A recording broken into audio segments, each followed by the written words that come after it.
Bienvenue sur ma chaîne S2 Agro. Sur cette chaîne, nous parlons d'investissement en général, d'agriculture et d'élevage en particulier. Sur ma chaîne, je parle souvent d'achat de terrain et c'est bien vrai, c'est bien beau d'acheter un terrain, mais quand tu achètes le terrain, il faut marquer ta présence aussi pour pouvoir sécuriser ce terrain. Et j'ai fait une vidéo où je parlais de comment sécuriser son terrain et aujourd'hui, je vais vous montrer d'autres manières également de sécuriser son terrain pour être sûr que quand quelqu'un vient sur ce terrain, il sait que le terrain est occupé. Parce qu'il y a des choses qui ne sont pas naturelles. Des fois, quand vous avez un terrain et vous voyez les palmiers sur le terrain, ça peut être naturel. Ça peut ne pas être planté par des gens. Ça ne sécurise pas vraiment le terrain. Maintenant, vous voyez cet eucalyptus. Cette personne a utilisé ça sur tout le long de son terrain. Il a mis ça sur la limite. Sur toute la limite. Donc quand vous suivez tout cela, ça donne la bordure du terrain. Donc quand toi tu viens pour acheter un terrain et que tu trouves des choses comme ça, tu sais qu'elle n'est pas naturelle, tu sais que c'est déjà occupé par quelqu'un. Donc tu dois réfléchir doublement avant de l'acheter. Parce que tu risques d'acheter le terrain d'une autre personne. Et quand toi tu achètes le terrain, tu dois faire des choses comme ça pour pouvoir sécuriser ton terrain. C'est très important de penser à ça parce qu'il faut investir intelligemment. Il ne faut pas investir puis regretter pourquoi tu as fait l'investissement. Donc quand tu le fais, tu fais tout pour sécuriser, pour marquer ta présence. Ça c'est pour le terrain à côté de là où nous étions. J'étais venu ici pour voir le terrain d'un ami qui veut investir ici également en élevage et en agriculture. Ce qu'il a fait pour marquer sa présence, c'est cette plaque.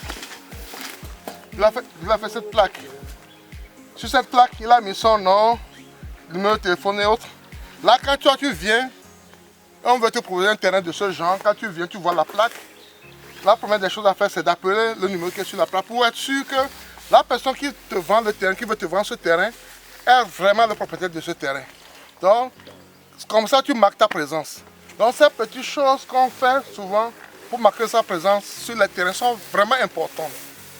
Ça sécurise ton argent. C'est pourquoi je dis, quand on investit, il faut qu'on investisse intelligemment. Tu ne peux pas acheter un terrain, tu peux acheter un terrain et ne rien faire sur le terrain. Et demain, tu t'étonnes que le terrain a été revendu, bien une autre personne exploite ton terrain. C'est très important. C'est très important. Je le dis toujours. Il y a plusieurs manières de marquer sa présence. Et sans oublier le titre foncier. Le titre foncier est très important également. Mais ces petits trucs, ces petites choses sur les bordures du terrain, les arbres plantés et autres, c'est également vraiment sécurisant. Donc on doit penser vraiment à ces choses-là. Quand j'ai vu ça, j'ai voulu vous en parler parce que ça, ce sont des preuves palpables de ce que nous disons. Donc c'est très important de faire ce genre de choses. Donc, elle vous aide à double titre.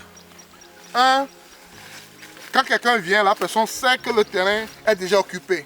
Le terrain n'est pas libre. Deux, ça fait que quand on veut vendre ce terrain à quelqu'un d'autre, la personne qui va acheter le terrain aussi doit se poser plusieurs questions. Donc ça matérialise votre présence sur le terrain. Ça matérialise votre présence sur le terrain. C'est très important. Il faut toujours matérialiser votre présence sur le terrain. On n'achète pas un terrain et on va dormir et dire que c'est bon, je l'ai acquis et puis c'est fini. Tout le monde n'est pas honnête comme vous. Et la famine, la pauvreté amène les gens à faire du n'importe quoi. On va vendre votre terrain facilement devant vous et vous n'allez rien faire parce que vous allez acheter effectivement le terrain mais vous n'avez pas marqué votre présence. Marquez toujours votre présence sur le terrain que vous avez acheté. C'est très important. Marquez votre présence sur le terrain que vous avez acheté. Ça va de soi, sinon vous allez perdre facilement vos terrains. Donc c'est une petite vidéo que je veux faire également ce matin, quand nous sommes arrivés ici, pour vous dire ce qu'il y a lieu de faire. Vous allez utiliser ceci, vous pouvez utiliser autre chose, mais l'essentiel c'est de le faire sur la limite du terrain pour clôturer votre terrain. Et des fois mettre certains arbres aussi à l'intérieur, mais sur la limite c'est vraiment important. Ça marque réellement effectivement la présence, parce que quand tu vois la manière dont les choses sont sur les bordures du terrain, tu sais en même temps que ce terrain est occupé parce que ça ne peut pas être planté comme ça naturellement. quelqu'un l'a fait. Et ce ne sont pas les arbres naturels en tant que tels, ce sont les arbres qu'on a amenés pour planter. Ça ne pousse pas n'importe comment, n'importe où.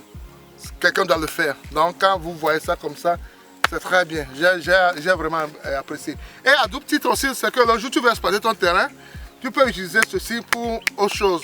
Tu peux le vendre, tu peux faire du charbon, tu peux faire des plantes, tu peux faire beaucoup de choses avec ça. Donc tu gagnes doublement. Malgré que tu n'as pas encore commencé à exploiter le terrain, tu gagnes sur le terrain.